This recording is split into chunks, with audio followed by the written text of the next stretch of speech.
저는 약간 의심이 드는 게 이게 그 여자 혼자 그렇게 생각했을까? 그쪽 변호사가 조언을 해주지 않았을까라는 강한 의심이 들고, 만약에 그 변호사님이 이렇게 압박해가지고 사과 받아오세요 라고 시킨 거라면 너무 마음이 아플 것 같아요, 저는.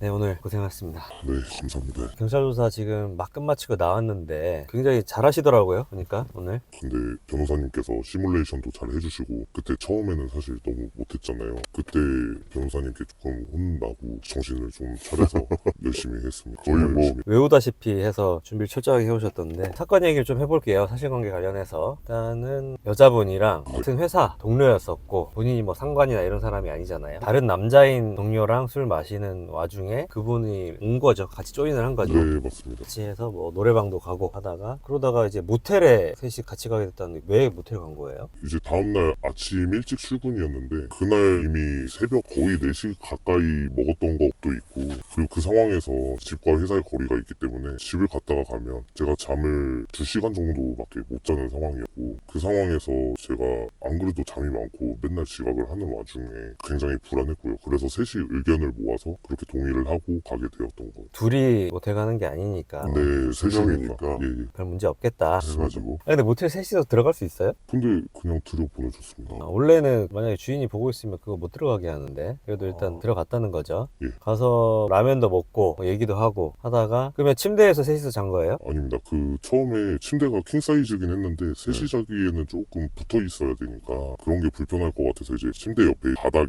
누울 공간이 한 공간이 있었는데, 제가 먼저 잔다고 했는데 또 남자인 친구가 이제 저랑 다른 그 여자 고소인이랑 편하게 침대에서 자라고 그렇게 자기가 먼저 들어누워 버렸어. 그래서 저는 그래 뭐 이렇게 된 거 어차피 빨리 자고 빨리 일어나야 되니까 빠르게 자자 하고 그냥 저는 벽 쪽에 그냥 붙어서 잤습니다. 그래서 같이 이제 고소인하고 출근한 게 단데, 갑자기 정말 퇴사하고 10일 정도 지나고 나서 갑자기 뜬금없이 고소인의 이모한테 연락이 와서, 근데 친이모는 맞아요? 신이모라고는 했는데 그것도 사실 이모라는 그분한테 연락이 와서 그날 무슨 일 있었냐, 조카가 말하기를 추행을 당했다라고 이런 얘기를 들었죠. 그 얘기 들었을 때 기분이 어땠어요? 굉장히 벙쪘고 되게 이게 무슨 상황이지? 라고 생각을 했습니다. 살면서 이런 일을 겪어본 적이 없기 때문에. 취해서 본인이 뭐 같이 한 침대에서 잤으니까 이렇게 뭐 몸부림치다가 만졌을 수도 있는 거 아니에요? 아닙니다. 아무리 그렇다 해도 침대가 사이즈가 컸고, 고소인도 바닥에 자고 있는 남자랑 더 가까이 있었고, 저 같은 경우는 완전 벽 쪽에 있었기 때문에. 단둘이 있는 것도 아니고 남자인 지인도 있는데 추행을 한다는 게 그거 좀 이상하잖아요. 바로 얘기하면 바로 깨고. 네. 그렇죠. 그럼 뭐 멱살 잡고 뭐 이렇게 할 텐데. 그리고 이게 고소 내용을 또 보니까 제가 되게 황당했던 게, 그냥 몸부림치다가 어디 가슴을 만졌다, 엉덩이를 만졌다, 이게 아니잖아요. 네네. 팬티를 벗겨가지고 뭐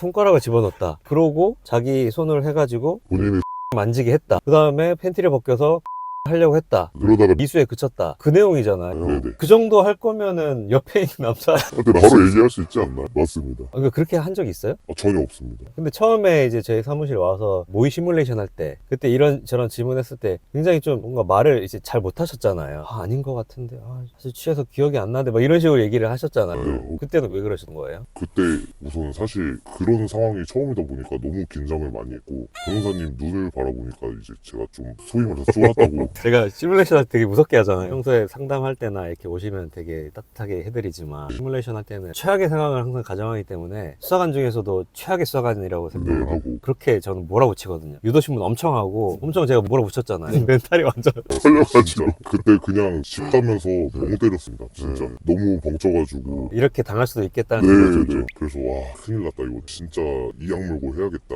이 생각이 들었고. 그때는 진짜 어리버리하면서 좀 자꾸 기억 안 난다, 술을 많이 취했었다, 뭐 이런 말을 나도 모르게 이렇게 연발하게 되잖아요. 네, 맞습니다. 그렇지도 않음에도 불구하고 네. 기억이 명확한데, 근데 오늘은 되게 진술 잘하셨단 말이죠. 수사관이 그래서 그런 얘기도 하더라고요. 말을 들어보니까 진실성이 있어 보인다. 네네. 그래서 오늘은 저 딴 사람인 줄 알았어요. 옷도 되게 깔끔. 형 입고 오시고 확신에 차서 아닌 건 아니다 명확하게 얘기를 하니까 수사관이 우리 말을 믿어주더라고요. 네. 그런 걸 보고, 야, 이 시뮬레이션은 보람이 있구나. 네. 이 뭔가 열등생을 과외를 해가지고 이걸 뭐 수학 90점 만든 이런 느낌으로 와. 너무 잘하더라고요. 코치를 좀 해드리려고 했는데 본인이 말씀 잘 하셔가지고 그럼에도 불구하고 네. 한 포인트 정도 모의 시뮬레이션에서 준비했던 거랑 좀 다른 내용이 있었잖아요. 예를 들어서 뭐 모텔 들어갈 때 우리는 컵라면을 다 사서 들어갔다. 아, 예.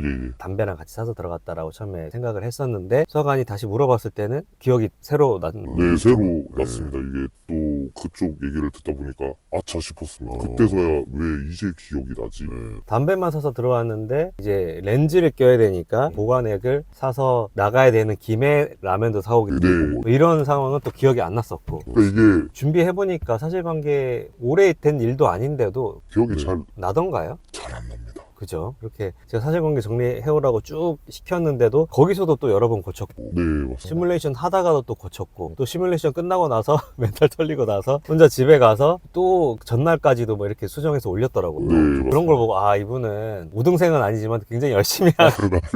마지막까지 본인의 어떤 집념으로 놓지 않고 숙지하고 또 수정도 하고 그렇게 올리셨더라고요. 그래서 오늘 조사도 아주 잘 받으셨고 저는 이렇게 까지 수사관이 신빙성이 간다 이런 말을 하는 걸 저는 그런 경우가 많지 않거든요. 되게 잘 받으신 것 같고 그런데 또 보니까 단골 질문이 또 나왔죠. 거짓말. 탐지기 하자. 그래서 제가 또 어떻게 하라고 말했죠? 저는 거짓말 탐지기 하고 싶다. 그런데 이제 변호사님과 상의하고 해보겠다. 그렇게 또 얘기하니까 수사관이 저한테 물어보고 하면서 또 조서에 그걸 남기더라고요. 본인은 하고 싶다는 거죠? 그죠? 제가 그게 중요하다고 했잖아요. 네, 맞습니다. 그걸 정확하게 수사관이 또 캐치를 해서 이런 전문성이 있는 변호사가 다 이유가 있죠. 만약에 거짓말 탐지기 하겠냐 했는데 잠깐만요. 이렇게 하면은 그러면 수사관이 또 이게 거짓말 하나? 그 전에 조사할 때는 다 진짜인 것 같았는데 근데 본인이 명확하게 하겠다고 바로 얘기를 했고 그러나 변호사님이랑 상의해보겠다. 저는 어떻게 할 계획이냐면 이게 진짜 실무상 해보니까 거짓이 많이 나오더라고요. 그리고 또 본인 같은 경우에는 지금 매일 술 마시고 있고 처음에 제가 모의 시뮬레이션 하러 저희 사무실에 불렀을 때 거의 뭐 사시나무 떨듯이 동공도 흔들리고 제정신을 갖기가 어려워요. 그런 것 때문에 내가 진짜 억울하고 진실이라 하더라도 거짓이 많이 나오거든요. 그런 차원에서 제가 웬만하면 그런 사유들을 잘 소명을 할 예정이에요. 안 하는 방향으로 좀 할 예정이고 진짜 자신감 있다. 정말 멘탈이 센 사람 같은 경우에는 간혹가다 시키는데 그런 분도 진실이 나온 게 아니라 그냥 판독 불가가 나왔어요. 그래서 그냥 잘 넘어갈 수 있었던 거지 그만큼 진실이 잘 안 나온다는 거예요. 그분은 멘탈 진짜 세가지고 사업하는 분이었는데 처음 왔을 때부터 진짜 말 잘했어요 저한테. 근데도 진실이 안 나온다. 수사관들이 거탐을 하자고 하는 그 이유가 있어요. 왜냐면 거짓 나오면 송치해버리기가 쉽거든요. 이게 누구 말이 진짜인지 증거가 없잖아요.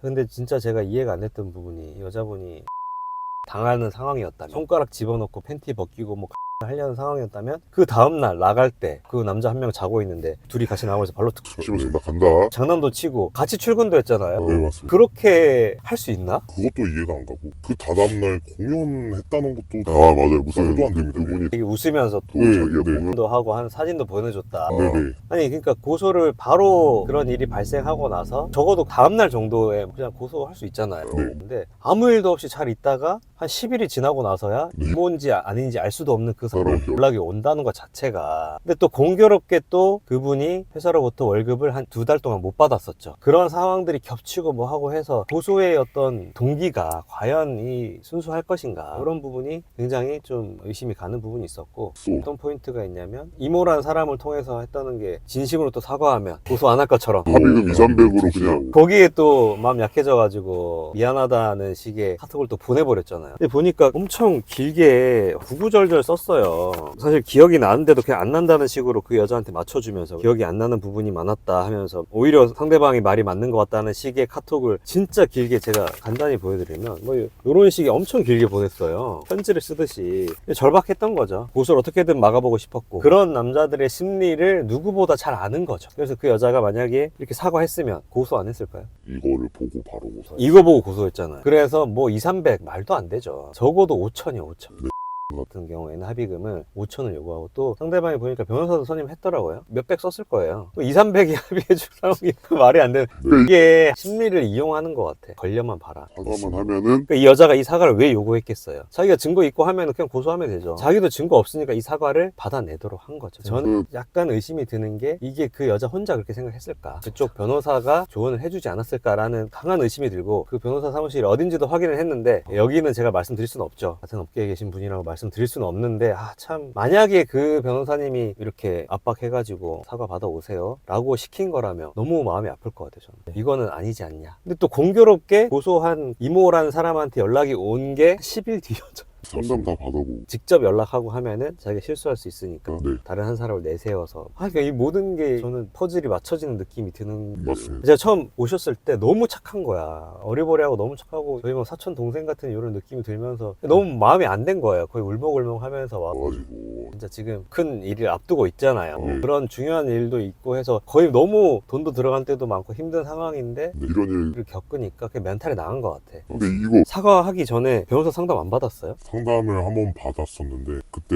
당시에 이제 저한테 온 거 아니죠? 네, 그 전에 상담을 받았었는데 그냥 거짓말 탐지기 그냥 하면 된다. 그리고 검사장 출신이라고 하셨고 굉장히 이제 대충 들어보니까 적어도 수임료가 4, 5천. 그럼 그거는 상담료는 어느 정도 돼요? 검사장 출신? 그거는 지인 통해서 소개를.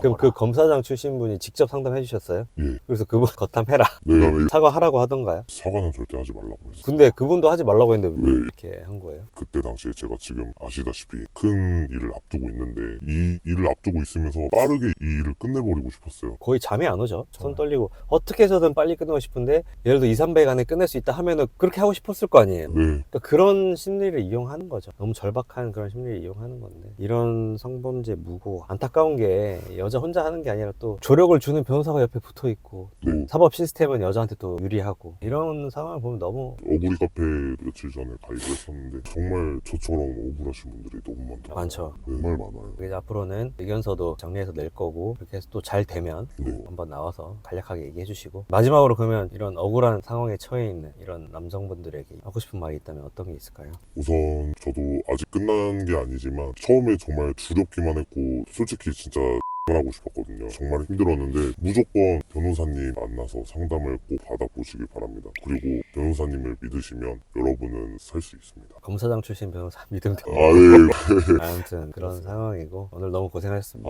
너무 감사합니다 진짜로.